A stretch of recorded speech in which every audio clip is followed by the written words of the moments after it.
Does anybody want to do some shirtless basketball now that we're ready? As a way to work through our issues and our traumas and our anger. Absolutely. That's I'll, that's the I'll just get a little sexy with it, you know? Yeah, sexy angry. Get a little sexy angry. Who's gonna be the like 3 to 5 drunken cheerleaders on the sidelines? I think that has to be me. Fair enough. Ronaldo, you ready for some one-on-one while we work through our shit? I But am. but Well, when this one in this case. but There. when things get too intense, I will turn off the lights and shine a very bright spotlight at you as a way to try and stop you. And I'm still gonna kick you a bunch, I guess. I don't know. Hi everybody, it's Hello. Televised with a TV movie story, and we have Ronaldo Sosa on to talk about Red Shoe Diaries. Ronaldo, welcome. Quick work through the Hi. intro. Jesus. It's gonna be It's a long one. Yeah, and it's going to be fun for me because I haven't listened to any episodes, so I don't really know what the structure is. We There don't is have none. one. We just talk. But yeah, tell us about why you picked this movie here. So, as I said before, like that text I sent in the group chat. So last summer, when I was on vacation from work, I was going through an X-Files phase. Like I watched 2 whole seasons of it in a week, and I developed kind of a taste for David Duchovny. That was As many did in that time. and that was around the time that you were talking to me about starting the podcast, and I through Googling and like looking online, I found out about the existence of this movie and the show that it spawned, and that's why I became interested in doing it whenever we did an episode here. And here we are, and it sure is interesting. So you This hadn't is even a seen this movie before. No, I'd never seen it. That's Love that. fascinating. Neither Uh, had I don't think any of us had, right? no. Yeah. No. Like I did not know what this movie was going into it, and only like a week ago did I find out that it spawned a TV series. And it just like and Gordon, you had even jokingly said that I should watch the TV show because I've done that I for actually planned to do that, but then I found out that David It's was only like a narrator for most of it, so I didn't do it. yeah. It's it's also 5 seasons. it's Yeah. it is 5 seasons and it has nothing to do with the movie outside of the show kind of being started at the end of this movie.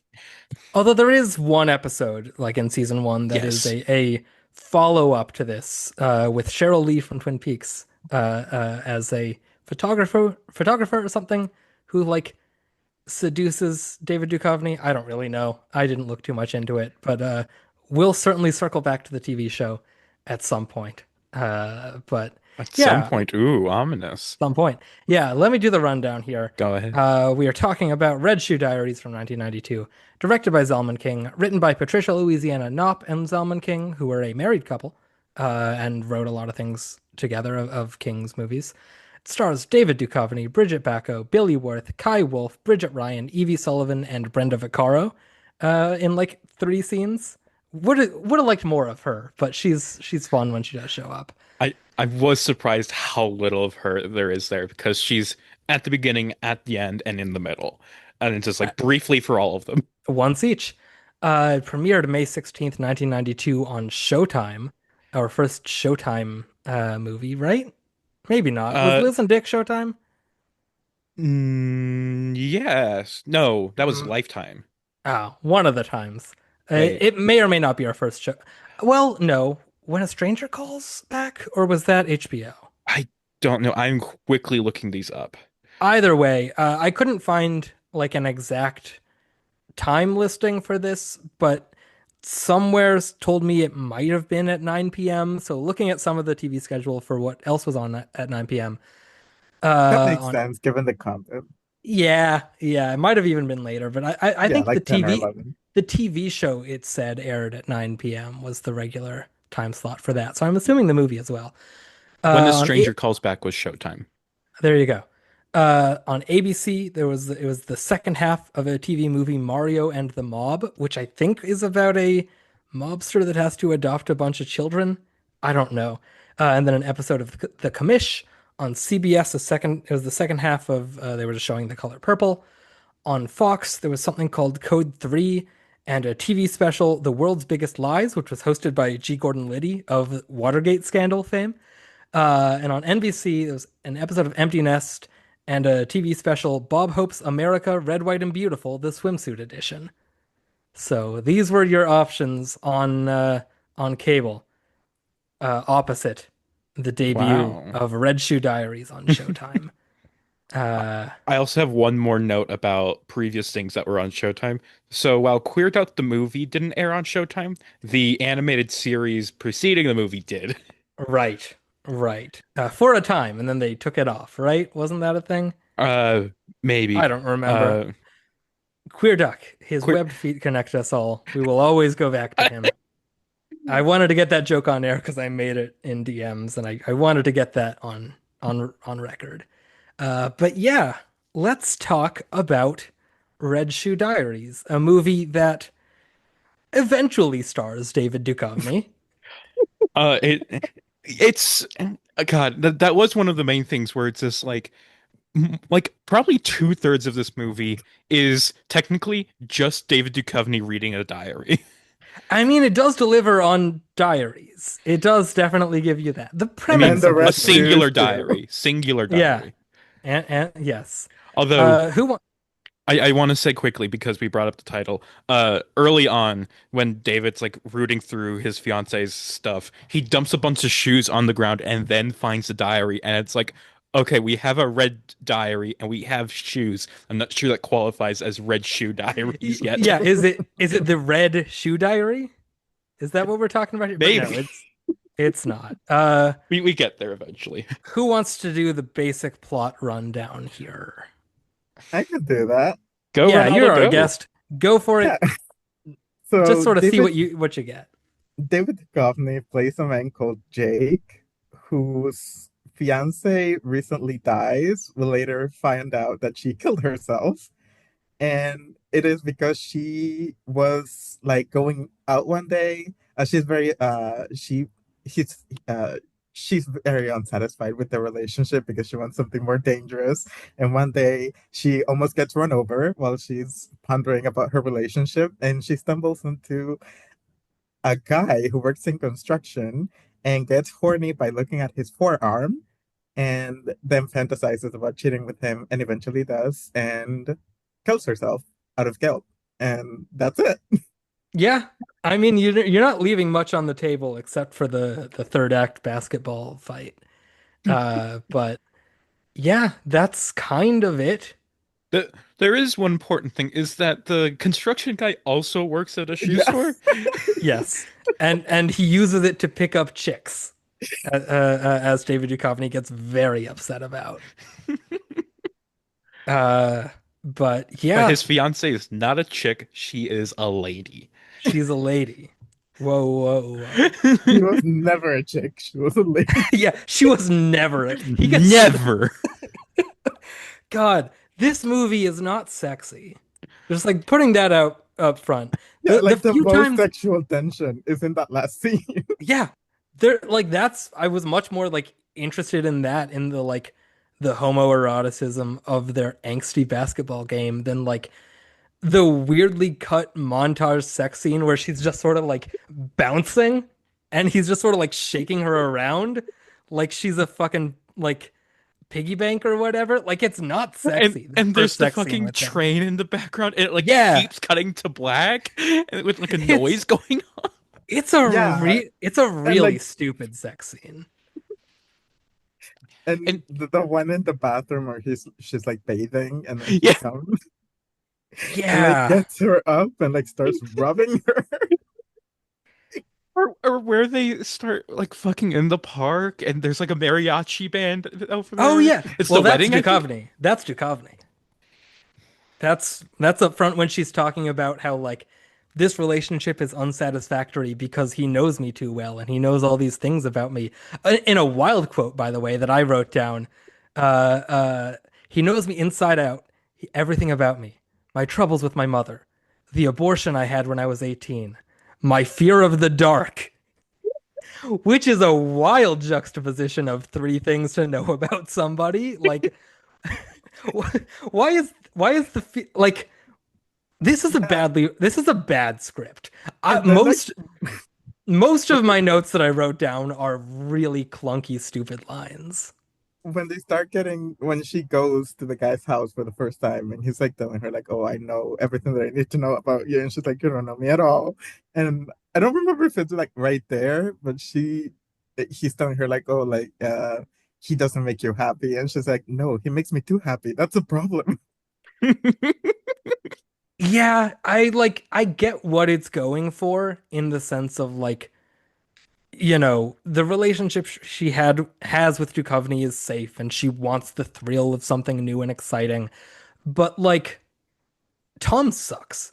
This character is not in any way exciting. He's just like a run-of-the-mill douchebag that looks like if you took David Duchovny in a video game character creation like module and there was a slider for Italianness and you put it up by like 20%, it's just like he looks so much like David Duchovny that I don't know what she's getting out of this on that front because No, it's just like slightly beefier Duchovny. Gordon, what the person he looks like is Ken Marino, which was the mundane thing I was going to tell you about before, but you, of He course, does, yeah. because it's like it kept sticking in my mind. Like this guy looks like fucking Ken Marino if he were hotter, and it's And just he like, looks like he also reminded me of the guy in Unfaithful, the Dion Lane Yeah. movie. But like even then, like I get that. I get the sexual like affair in Unfaithful.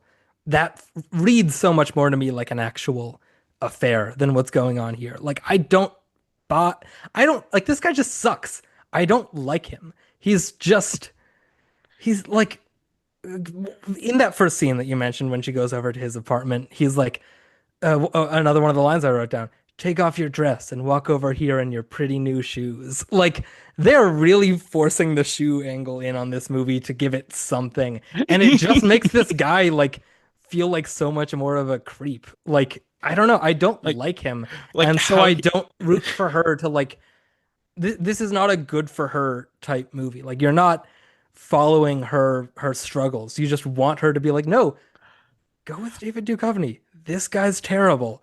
What are you doing?" like Yeah, like I do love how this guy like in every scene he's in, he tells somebody their shoe size just by looking at their shoe. well, Lady Stomachim when she's like when he's like rubbing her legs at the shoe store, and the old ladies are like, how does he do it every time? And like when he's doing that, when he's like on his knees in front of her, like massaging her leg, like, "Oh, don't you want these pretty shoes?" Another line I wrote down, "Right now I could balance one of those blocks on the front of my pants." Like this movie has so many awkward ways of saying this guy has a hard on. He brings it back even when she goes over to the apartment and he's like, "I told you I could move stone blocks with my cock. Your curiosity was piqued. That's why you're here." Like, what? Like, this guy's he's just the worst. He's not sexy. He's not alluring. He's not seductive. He's just a fucking meathead. And I don't get it. Especially like you were talking about, she's got a whole David Duchovny at home that like yeah, is a little bit invested in his work, but like He she could what? talk to him, like that's the whole thing that Baby Girl was about. Yeah, yeah. It's just on the very base level, I'm not invested in this movie because I don't support the affair. I don't have any investment in that. I'm invested in the relationship that we know from the beginning doesn't work out because she's dead. Like, but in at no point in this movie am I titillated by the eroticism or invested in the drama. And so what else is there for me? Nothing. I'm just irritated because the guy she's having the affair with isn't sexy and isn't fun. Well, I would Mhm. say that I had a good time watching the Oh movie because yeah, it's so like ridiculous. Like the whole scene when they meet and he's like working in his construction job, and then he's like drilling on the ground, and then like water starts squirting out, and they both get wet. It is the least subtle jackhammer as penis metaphor you'll see in anything, and that's never been a subtle visual metaphor ever. And even then, it's like egregiously bad. Oh, Another line I wrote down in that scene because it's terrible. It's so funny. It's when he's talking about fate because she has an eye patch on for like two scenes because she's at the optometrist and he's like, "Oh, there's a piece of glass in your eye. You should It's a probably get that very looked at." weirdly sexual scene where like like, Yeah, why is all it the lights so are dark turned in down. there? it's He's so like weird. right next, like right in front of her face, like 2 inches away. And so he puts an eye patch on her, and she's like walking around downtown, and all these women on the street are like, "Leave him!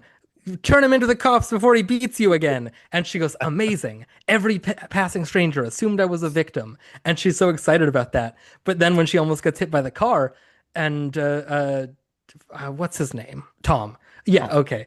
Another bad We line. don't know that yet. But he's talking about how accidents suck because you could have your whole life planned and then a car runs you down in the street or a bullet hits you by mistake. And she goes, "That sucks."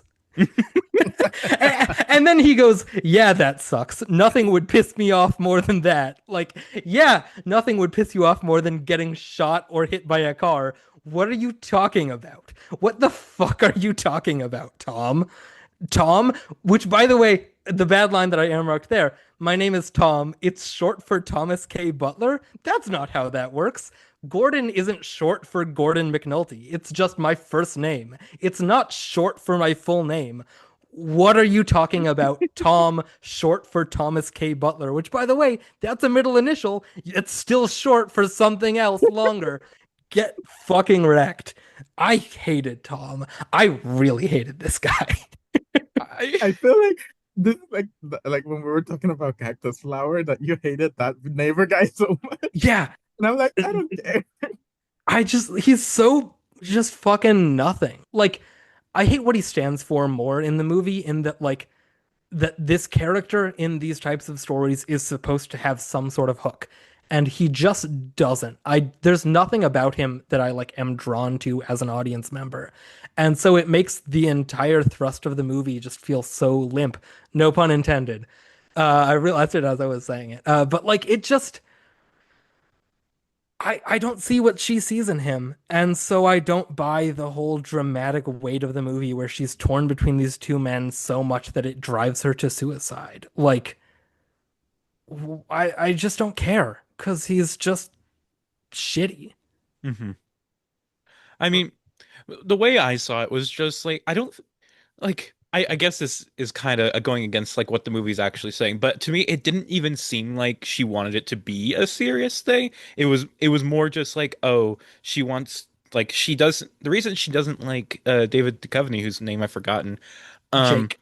sure. It's more of he's a very Mike character to me. Anyway, um Sorry, it's a Jake short for Jake Winters.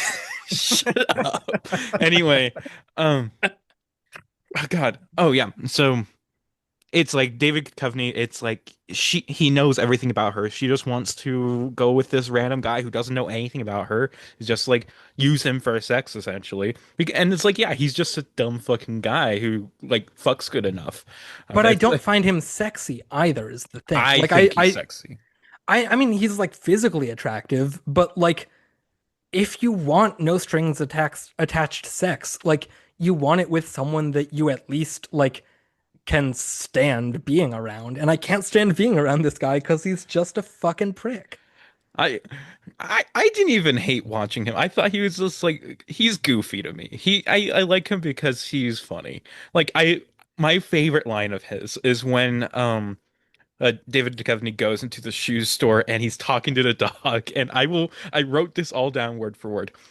Hey there, what's your name? What do they call you? Stella? Stella! You know who said that? Stanley Kowalski, Streetcar Named Desire. You ever tried out for a role once in high school? They gave it to some kid with pimples. It's like such a random run on line. It's just Yeah.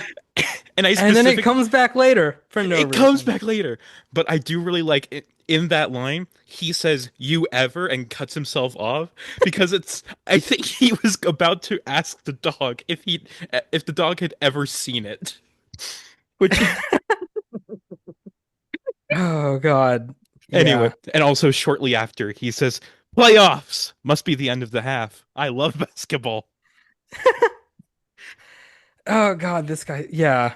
It's just stupid. Such a goofy fucking guy. I love this stupid fucking character. Like, yeah, it's all this whole fucking thing's poorly written, but I had a good time just watching this fucking stupid ass guy. Oh yeah, make no mistake. I had a great time I think watching all this movie. three of them are stupid. Yeah, that's the thing. No, none of these people are like great characters or No. good people. Like, but I liked Thomas more than I like I'm sorry, Tom, more than I Yeah. liked David Duchovny. Like I did not really like whenever he was on screen. Like I Yeah, just because he's he's just so like moping around. he's just so boring and he's like whenever he does get anything to do he's just a asshole, which another line from the movie shouted by the German guy who just drove up to his house. Jake, don't be an asshole. Which, by the way, he's saying don't be an asshole about come to work, stop mourning your dead wife. It's been 3 days, get over it. Yeah. Oh boy. Oh But yeah. boy. Oh, I if we can pivot somewhere, I want to talk about the in the beginning of the movie, like the sequence that starts this movie. Yeah, I've written down like bit by bit, like not too detailed, but just like where everything goes. So first we have the funeral where Brenda Vaccaro says, "When you work up the courage to talk about this, you know where to find me," which does not get paid off till the very end. And then David Duchovny goes back to his apartment. An Italian woman drops fruit down the stairs. I I don't understand. She had so much to live for. Then David Duchovny gets into his house. His dog is there, which is just ever present in the movie. And It's he a dog. kicks basketball that for some reason has the world map on it into a tower of wooden blocks that's for some reason there. He's And an then architect. It's his scale model of, I guess, an entire city he's building. sure. Um, and then he has a flashback to his dead wife who is just kind of twirling. I Uh, miss when my dead wife used to twirl. That's my first note. and then again he like grabs his shoes and finds the diary, and then he imagines the woman twirling again, and I then miss when she used to twirl.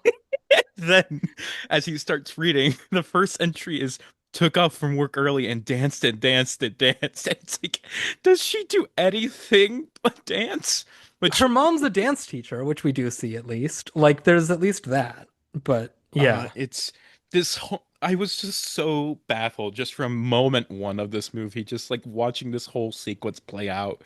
And also, since we're already here, this fucking apartment, which apparently is a renovated glue factory, which they I missed that. What? there's a point in the movie where like during the basketball scene where it's just like, oh, you don't know anything about me. It's like, I know everything about you. Oh, it's like, oh, so you knew I lived in a renovated glue factory. I missed that line. Also, I love the like reveal halfway through that basketball scene that you realize it's in his apartment. Like, it took me a while to realize that this wasn't, they didn't just go to some like all night basketball hall, that like eventually there's a shot that you're like, oh no, we're at Jake's house. I Like, it's just a loft that eventually, if you walk far enough down the room, it becomes a basketball court. Yeah, I knew it was in his apartment early on because there was a shot early on where he's shooting basketballs in his house I or his totally missed apartment, that. and it's just like, why is It's there a fucking basketball hoop in here? And it's just it's like, so funny. and there's this chair under a random spotlight. There's this fucking bit of turf in there. It's like this whole fucking It's a apartment. garden, right? It's so and like during the basketball match, they just knock over a tub full of gravel or something, and are just like rolling around in it trying to get the basketball. And I it's just love how much they continue to play basketball throughout the fight. Like, there's a point where he has fully tackled Tom and is like punching him, and Tom, in trying to get away, grabs the basketball ball and keeps dribbling. Like, damn it, no matter what, I am gonna I'm beat gonna you in win. this one-on-one. He's bleeding from the head. He has been punched multiple times. He's being yelled at about some dead woman that he hasn't put together is her. And he's still like, God damn it, I am going to play some fucking basketball. It's so funny. This It's such a good scene. I I had read about like the basketball scene, just like doing brief research, like looking I at hadn't. letterbox I was reviews. I was totally taken by surprise. Like, and then so it's like, okay, there's a big basketball scene, whatever. I did not realize it lasted for like 15, 20 minutes. Like, it is the entire, and pretty much the entire third act of the movie is just during this fucking basketball scene, which is, it's amazing, but this movie is still absolutely terrible. Yeah. God. Ronaldo. And we haven't talked about Brenda Vaccaro, but there's like that really bizarre scene where like after he proposes to her and then I Yes. Yes. go see her and she's like, "Oh, uh, are you a good lover? Do you know how to please a woman? Do you do it slowly?" And then she gets mad at him when he's like, okay, honey, leave the room. I'll show you. Like, hey, I'm gonna fuck my soon-to-be mother-in-law as like a tossed off joke. And she gets so mad about that. Like, understandably so, but also like you were there. You saw what your mom was saying to him. Like, she was being rude and invasive in the first place. Like, you know your husband. You know that like or your husband, your fiance, Your whatever. fiance. Which Fiance.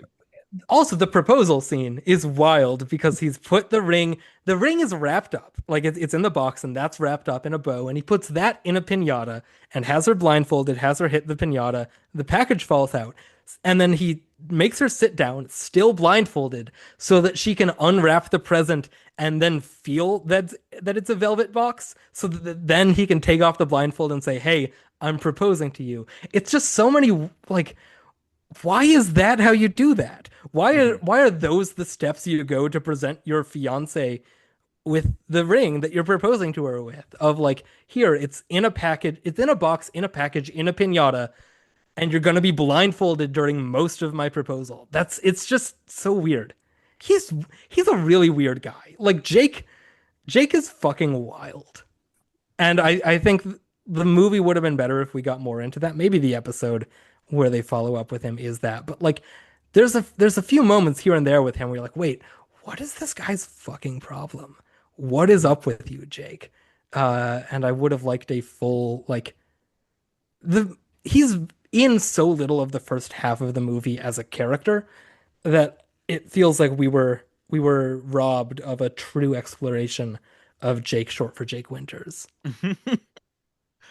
Uh, but to go back for Brenna Vaccaro, I just have one thing to say, which is that her role feels very 2000s Carrie Fisher. Yeah, very. Very, very. Anyway, yeah, Jake is insane. Oh, I'm sorry, David Duchovny. Oh boy. Oh, actually, there is one thing I wanted to say about Jake, which is just that, um, actually two things. First, I like the random scene where the fiance is like watching him yell at the construction people. Oh, and she's like, "Wow, I love him because he knows like he always like tries to get what he wants or whatever." And it's just like, it does it really turn you on when your husband just yells at just his employees? It's like just fucking makes everybody miserable.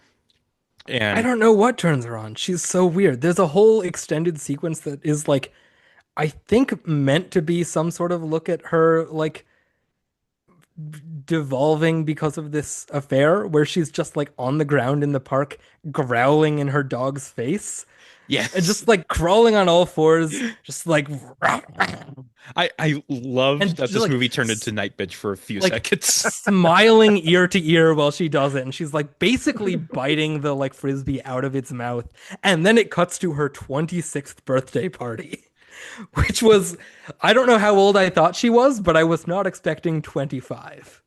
Oh God, Yeah, I'm but older didn't than she say her. at the beginning that she was like 20 when they met? I guess so. They've been Y- together for like 5 years at least, which I don't know. God, there's just so many little things in my notes here. There's a point where Duchovny says you're like one of those Victorian mystery boxes, and then goes to explain like every time you open it, there's another box in there, and you think it's the last box, but there's more boxes. I looked up Victorian mystery box. That doesn't seem to be a thing. I found no reference anywhere No, to I think Victorian mystery He's box. they describing probably meant Matryoshka like the doll. egg things that you Is he talking open. about Russian dolls? Is he Yeah. talking about Matryoshka dolls? That's not a Victorian mystery box.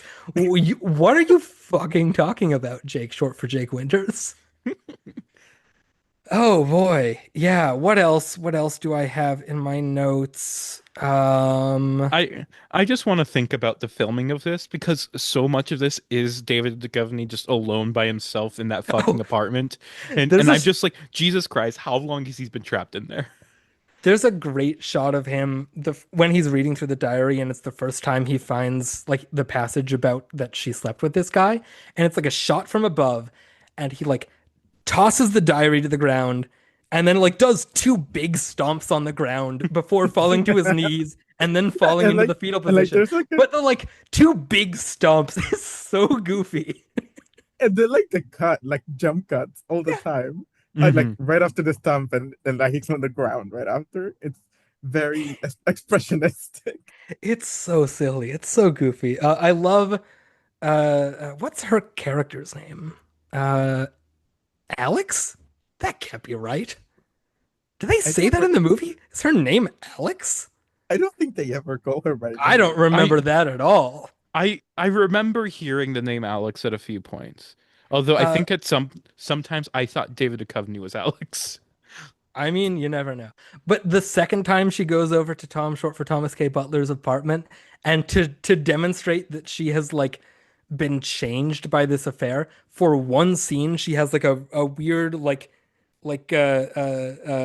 Stockard Channing in Grease hairdo and a like a black leather jacket over just a bra, and they like make out in front of the door. Unless that was just a different woman, but I'm pretty sure that was her momentarily looking completely different and then never looking like that again for the rest of the movie.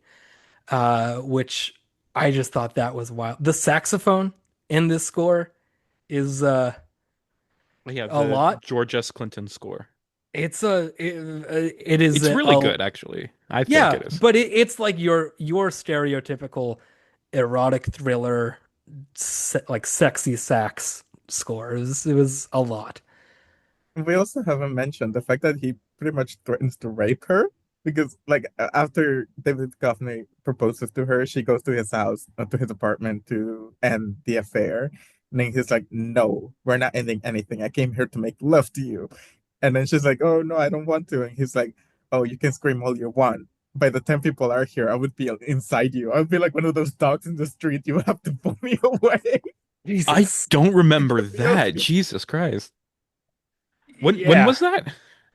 that was like like the last scene when they have sex and he's like sitting on a chair and she like gets on top of him and starts like bouncing. Oh my God. This fucking movie. I hate this shit. Yeah. But it was great, But I but I love it. hate it. One of my last notes, which is, in my opinion, the best moment of the movie.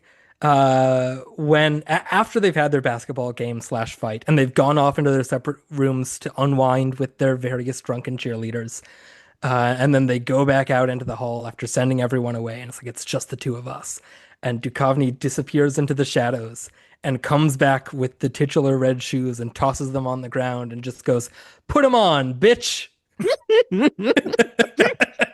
Perfect. It is it Perfect. is choice. It is so good. It is, and then to follow that up, the one of the wildest, like not even wildest, just like a thing that really struck me as odd. The shot after that, where Tom Short for Thomas K. Butler goes to pick up the red shoes.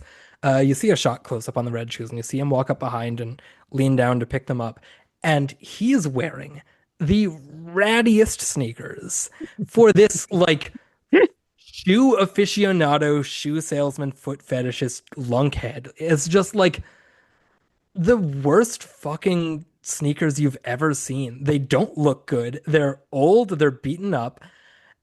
It's just like how hard was it to find good sneakers for this like shoe fetishist? Come on now. And the thing is It's that like his whole thing. even the red shoes that she wears, they aren't anything spectacular. They look like just They, they don't look like anything special. They're they're the very cheapest tacky. looking $200 shoes I've ever seen.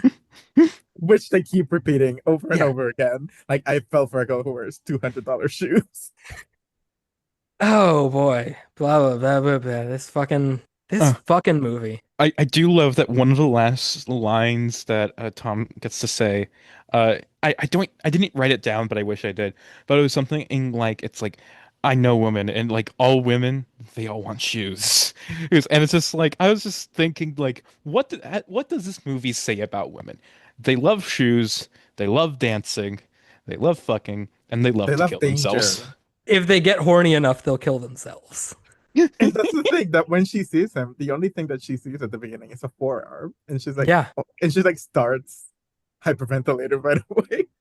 I mean, according to IMDb, at least the original draft of the script talked more about her like depression and her mental issues, but they cut that out in favor of making it seem like she killed herself just over the affair, which Yeah. like that's not great. Yeah, I definitely felt like there was so much cut from this movie. There was like a good script to start with, but then it just cut out everything that like gave anybody any kind of depth.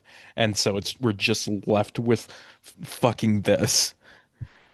Yeah.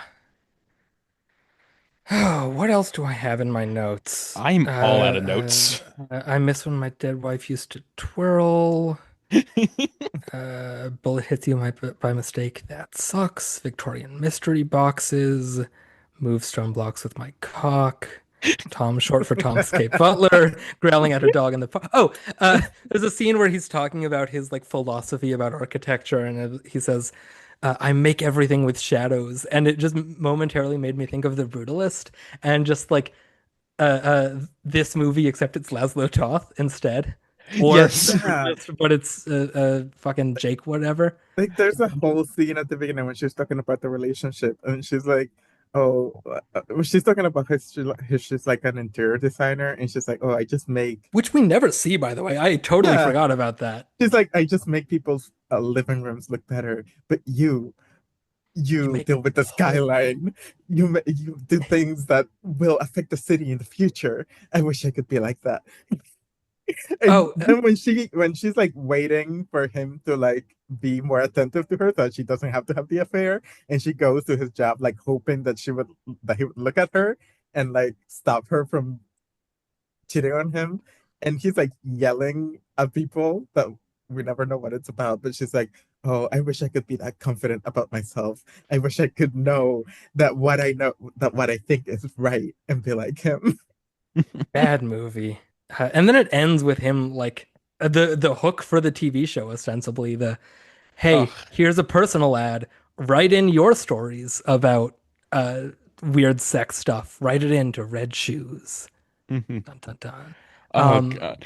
I wasn't sure if this was like a backdoor pilot for the show or it if it was was, a yeah. TV Yeah, it movie was. that that just happened to get turned into a show until that moment. It's like, oh, okay, they Yeah, just they made it with the intention of like David Duchovny be in the lead, but then the X-Files happened and he couldn't do Yeah. it, so he just did the narrator thing for the rest of the show. Mhm. And he He was in got one episode. he got cast in the X-Files shortly after signing it on to do this movie. And then they were like, well, you can do Crypt Keeper stuff for the TV show. Which, Mhm. speaking of the TV show, I do have a game for you all.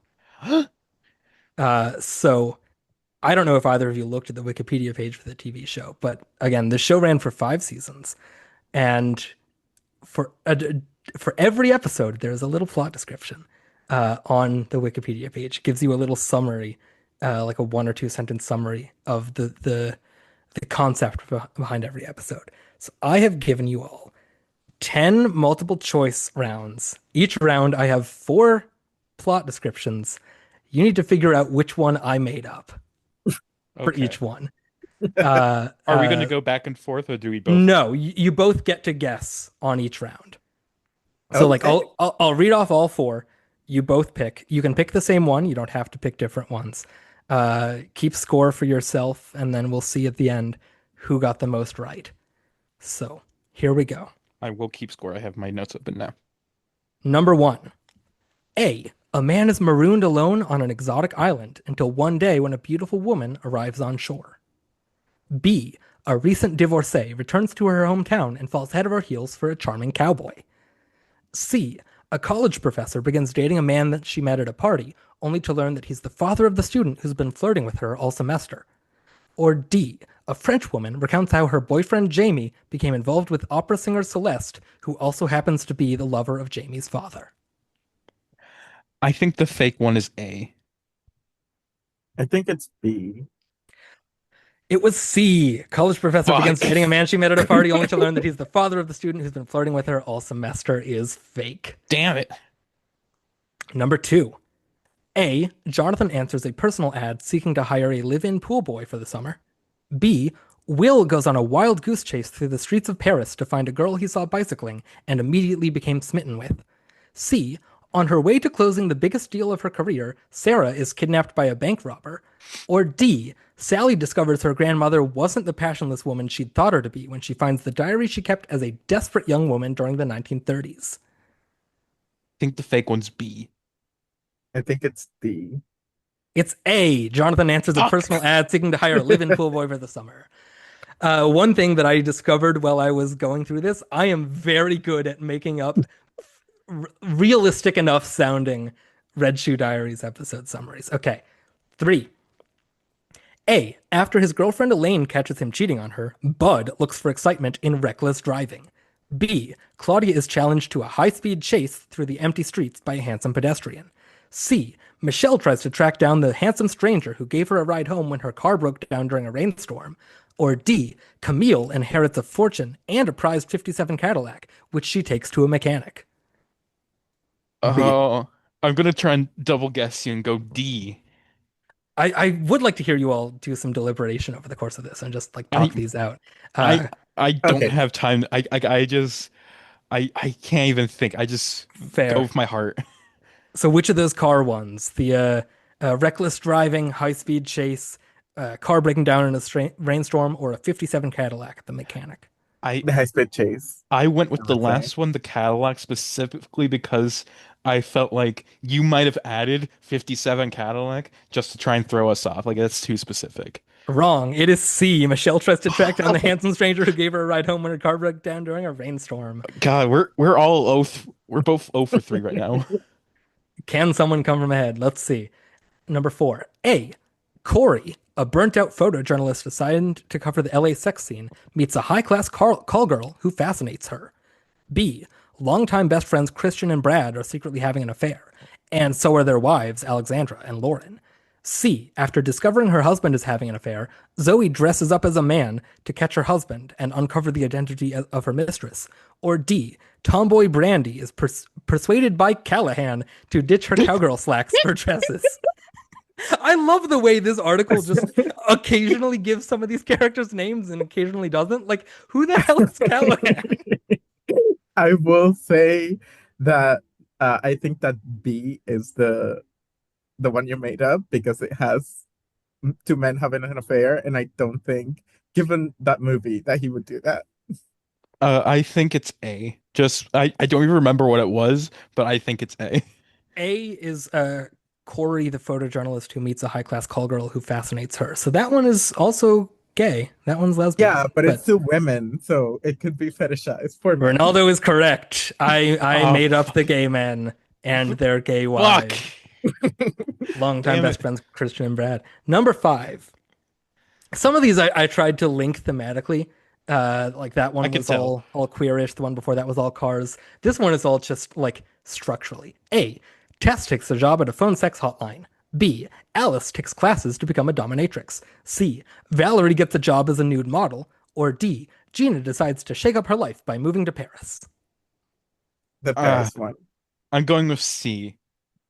It seems Eliza's to- correct. Valerie gets a job as a nude model is incorrect. Okay, number 6. A female police officer gets a stranger's attention by arresting him. B. While in solitary confinement, Dakota meets Charlie, a prison guard. C. Evan, a bounty hunter, meets her match in the handsome con artist she's tracking. Or D. Lawyer Victoria is intrigued by the suave criminal she's defending. Fuck. There's a couple I want to do. It's either the I'll say B. I either want to do A or D, the female cop or the female lawyer. Um, I think I'll go with A. It was D. Lawyer Fuck. Victoria is intrigued by the suave criminal she's defending. Okay, number 7. A married woman has recurring intimate dreams about a waiter at the Italian restaurant where she celebrated her 10th anniversary. B. Juliet comes up with an idea for the cake for her husband's birthday. C. A bored married couple invent a board game to renew their intimacy. Or D. Mild-mannered Mimi creates a strong, vivacious alter ego named Luscious Lola. What the fuck is that last one? Could you read the first two again? Yes, a married woman has recurring intimate dreams about a waiter at the Italian restaurant where she celebrated her 10th anniversary, or Juliet comes up with an idea for the cake for her husband's birthday. Okay. I think A is the one you made up.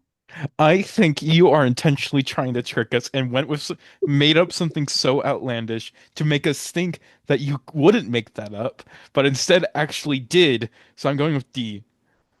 One of you is correct, and it's Ronaldo. Damn it. Luscious Lola is from the episode titled Luscious Lola. Damn it. Oh, 3 more. Okay. 8. A. Kate, a photographer who has given up on love, falls for Max, a struggling boxer she allows to stay at her loft while they work together on a perfume ad. B. Katie is torn between her boyfriend Brian and her ex-husband Tony, 2 boxers scheduled to compete in an upcoming title match. what? C. Catherine, an upper-class woman in France, is tempted to cheat on her powerful husband with a boxer. Or D. No. A young woman coming to terms with her mother's impending death becomes fascinated with a mysterious masked Mexican wrestler. No. Why are there 3 different boxer ones and a wrestler one? Or are there? Oh yeah, I That's guess the one of question. them's made up, but uh, Well, I will rule out the one about the wrestler because I don't know why you would do it differently. So it has to be one of the boxers. So I'll just say randomly C. no, what I know, what I'm hoping that I can tell happened is that there were 2 boxer ones and a wrestler one, and Gordon's like, I gotta link these together, and so he made up another boxer one. But God, I feel like Gordon would also intentionally do that to try and trip us up. That's But the point of the game, baby. fuck Which one is it? you, fuck Is it- you. Is it Kate, the photographer with a struggling boxer who's working together on a perfume ad? Katie, with her boyfriend and ex-husband who are competing in a title match? Catherine, spelled Kathryn, by the way, an upper-class woman in France tempted to cheat with a boxer? Or just an unnamed young woman whose mom is dying and who's fascinated with a mysterious masked Mexican wrestler? I think it's A. It is B. What? Katie and her boyfriend and ex-husband made him up. Damn it. 2 more. Number 9. A. Eleanor catches her husband having sex with another man, but pretends she saw nothing. B. A married woman has a passionate affair with her tennis teacher, only to find out her husband hired him to enliven their humdrum marriage. C. A woman in an affair tells a story set in the far future in a completely Puritan world where the freedoms taken for granted are all but forbidden.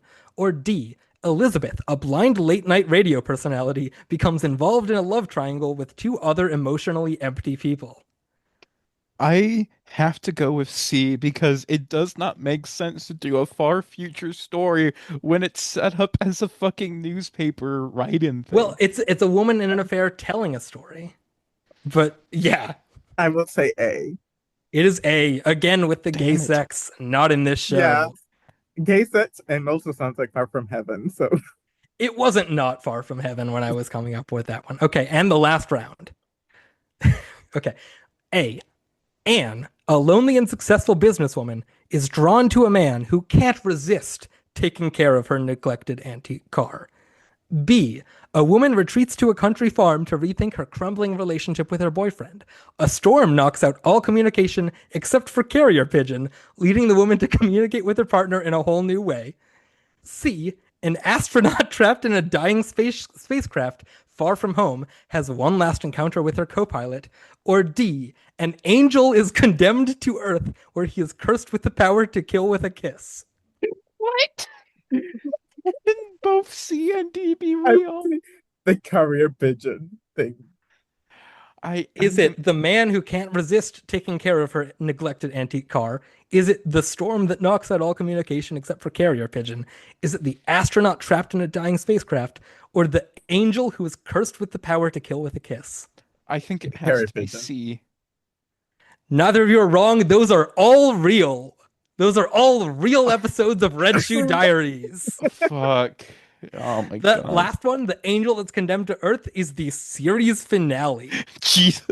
I mean, what a way to go. Like, I feel like that one you can get away with. I don't understand how the fucking astronaut thing is supposed to make sense in this Respect. I don't. Those are most, if not all, season 5 episodes. You can tell they were running out of ideas. Okay. That makes sense then.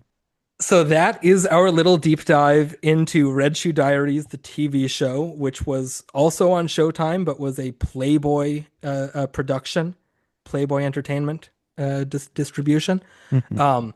And that's only scratching the surface. There's a lot more that I wanted to put in but couldn't because of limitations of space.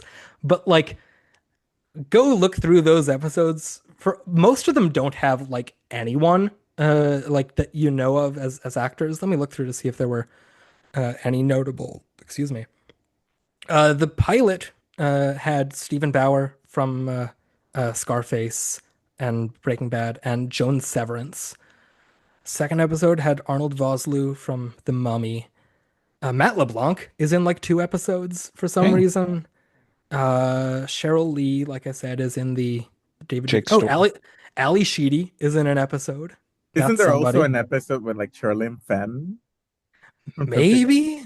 Oh, Udo Kier is in this one. Let's see. Matt LeBlanc again. Eric Anderson. A lot with this Audie England person, whoever that is. Margaret Cho. Okay, that's somebody I know. Um, a lot of episodes with no names that have Wikipedia hyperlinks. Love that. Adewale Akinoye Agbaje from Oz and Lost. Of course. Um, Denise Crosby. Oh, that's somebody. Oh, Tasha Yar from Star Trek. Um, I'm on to season 4 now. Still no Sherilyn Fenn. Still a lot of Audie England and Anthony Adabo, whoever those two people are. They have a lot of credits on here. Yeah. No, I'm not seeing. And yeah, by season I'm 5, I looking don't at her think they're Wikipedia pulling. page. Like that's just not in there. Yeah. I'm not. Somebody named Neith Hunter, Neith. That's a name, I guess. Hmm. It's like almost Keith, but not really. It's Neith. Neat. Yeah. How? Okay. Anthony Adabo. Control F. There's 8 of those, and Audie England 6 of those. Yeah. Some of these people playing a lot of different sex havers or sex thinkers on this show. Oh boy. What the fuck is this shit? Yeah, it's Red Shoe Diaries, baby. One last note that I have that I was going to mention earlier, but we got onto the TV show and I didn't want to lose the segue. The scene where she's in the bath and he's kneeling next to her, Duchovny is, and talking about all the things he loves about her. Like, I love the way you smile. I love the way you laugh. I love the way you come. Just, that's a line I wrote. And it like goes on further. It's like, I love the way you contract and all this stuff. But just I love the way you come. That's a line in this movie. Great, great movie. 5 stars. Great screenplay. You're like one of those Victorian mystery boxes. I could move stone blocks with my cock. Accidents like when a car runs you down in the street or a bullet hits you by mistake. That sucks. Yeah, that sucks. Nothing would piss me off more than that. You gotta give it up. I gotta give it up to Zalman King and Patricia Louisiana Knopp, which are great names, by the way. Like Oh yeah, real, Salmon King. real. And I looked up Salman King's filmography, and he made like almost exclusively like erotic thrillers and things like that. So Yeah. Like all Go to- TV movies. Go to his Letterboxd page and just look at how many of the posters are basically the same thing. Yeah. Just like two different configurations of body parts shrouded in shadow. Uh, uh, uh, fucking like whatever the sexiest font you can imagine is like it's a lot of people in the throes of some sort of kiss or kiss adjacent is great. It rules. Oh, and there's also the fucking Kamikaze Love Volumes 1 through 6, which is a series he's doing. Also a seemingly web series slash movie chromiumblue.com, which is the name of the thing. It's not an actual website. It's called chromiumblue.com. We need to start doing that again. We need to start putting .com in movie titles. It's that and fear.com are the only two I can think of. But like make another thing called something.com. Oh, here's one called Sex Y and Z. Love that. God. His oh, Two Moon Junction is like an actual movie. That's the one with Sherilyn Fenn. That's maybe what you were thinking of. Oh, yeah, yeah. Sherilyn Fenn, Richard Tyson, Louise Fletcher, Burl Ives, Juanita Moore. What? Juanita Hervé Moore? Villechaize, Mila Jovovich. What? I think Screamin' Jay Hawkins? what the fuck? Wait, what? What the hell? Okay. Wild Orchid, Mickey Rourke, Jacqueline Bisset, Bruce And there's Greenwood. a Wilder Kick 2, and I forgot what the subtitle is. Let me find it. Wild Orchid 2, Two Shades of Blue. Yeah. Love that. In God's Hands, Wildfire, Pleasure or Pain, Shame, Shame, Shame, Body Language, The Eternal, Cover Me Girls, March with the Devil. Okay, here's all the Kamikaze loves. Kamikaze Love Volume 1, Craving Intensity. Kamikaze Love Volume 2, Overwhelming Passion. Kamikaze Love Volume 3, Pushing Boundaries. Kamikaze Love Volume 4, Exploring Together. Kamikaze Love Volume 5, Unexpected Pleasure. And Kamikaze Love Volume 6, Dangerous Desires. Which, by the way, are all credited on Letterboxd to 2021, even though he died in 2012. I don't know what's up with that, but you love to see it. Hmm. Okay, I'm looking here, and apparently there is a sequel to Junction, and the only Is it cast member is to it called return is Louise Fletcher. is it called Three Moon Junction? It's called, it's more boring. It's Return to Two Moon Junction. Boo! Call it Three Moon Junction, cowards. Oh, I love that. That's But so he funny. did not make it. It was directed by some guy called Farhad Man. Yeah. Weird. Oh, but he produced it and he wrote it. Delta of Venus, starring Audie England. She's back, baby. Who's in Wild Orchid too? Tom Skerritt. Sure. I don't know. Anyway, do we want to close things out here with how we're closing things out? I I don't have anything else for the movie, so I think we can move on to the final part. Ronaldo, you got any closing thoughts on Red Shoe Diaries? Just that there should be more gay sex. And Yeah, Always. maybe it would have been better if David Duchovny played the other role. that would be fun. That would be something. Then who do you cast as the boring cuck or architect in like Somewhat 1992? boring. It doesn't matter. Fair, but like, yeah, no, Uh, that's fair.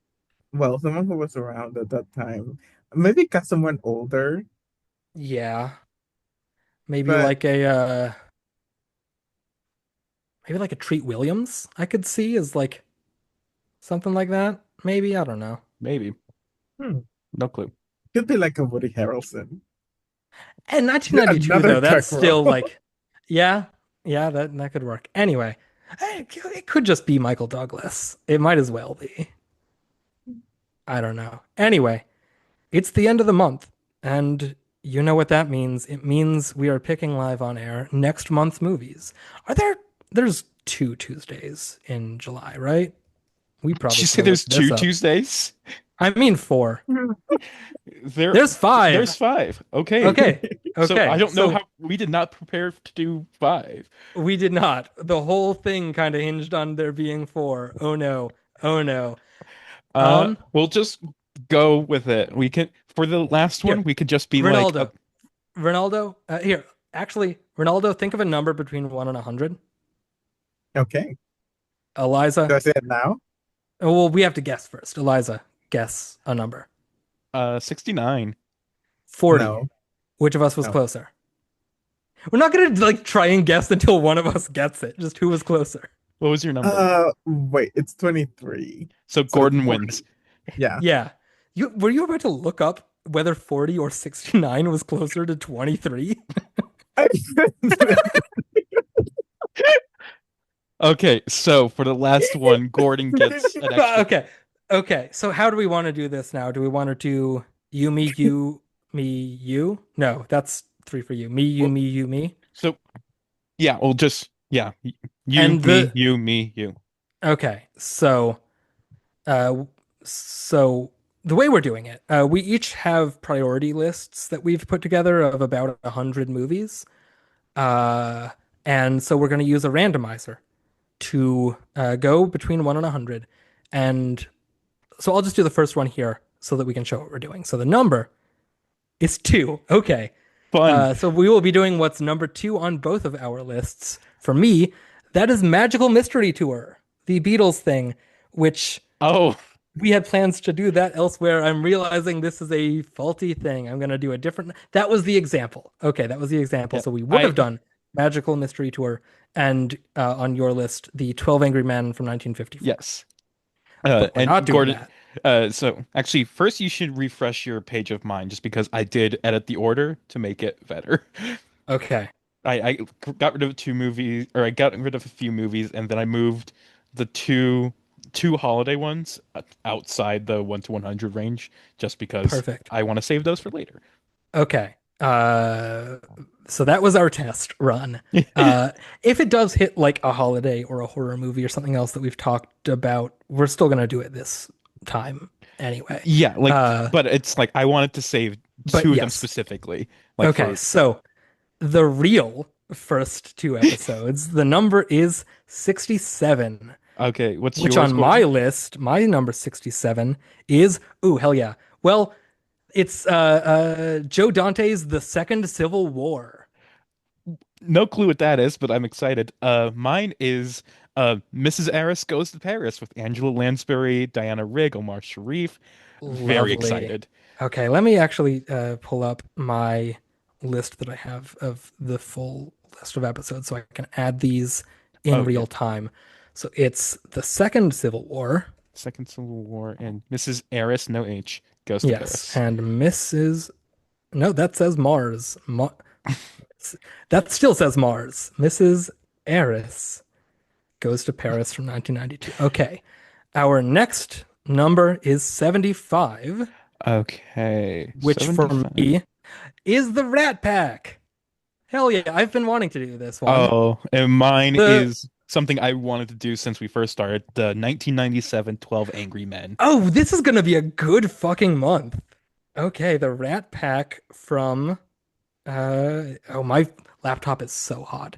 Rat Pack from 1998 and 12 Angry Men from 1997. So either way, we're doing a 12 Angry Men because that was what was number 2 on your list. And then for me, for the 5th episode of the month, number 31 on my list, which is Tom Hanks in Mazes and Monsters. Oh, Uh, college student goes crazy because Dungeons and Dragons ruins his mind. what a fucking month we're in We've got for. a good, I mean, they're pulling from our priority list, so it makes sense that we're getting all ones that we're excited about. Yeah. But the Second Civil War, Mrs. Eris Goes to Paris, The Rat Pack, 12 Angry Men, and Mazes and Monsters are our next 5 episodes for the month of July.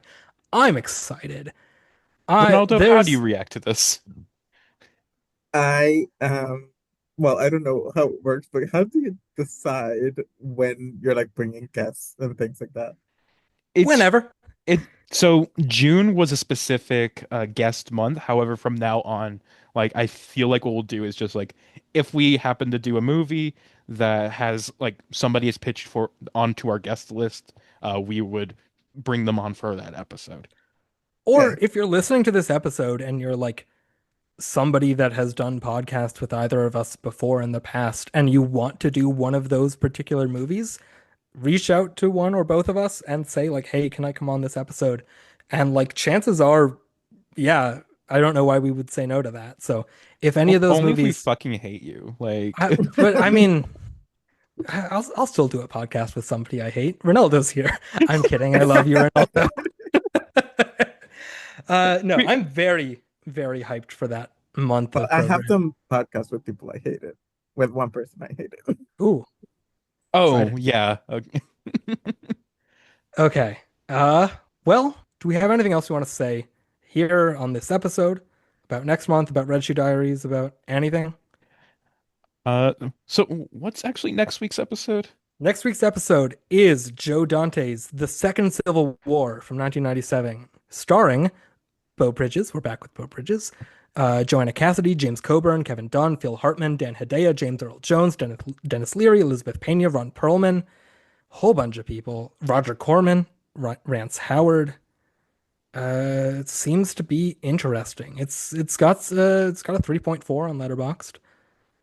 Seems to be a political satire, TV movie, war, comedy, drama. Themes, according to Letterboxd, politics and human rights, amusing jokes, and witty satire are the two themes on this movie. Love to see it. Seems it's about cable news spinning a racist act into a media sensation and making, it's It's a going topical. it's going to be a respite from everything going on in the world. Oh boy. Well, that's next week. Thank you all for listening. Bye. Put them on, Ronaldo, bitch. say goodbye. Bye. There we go.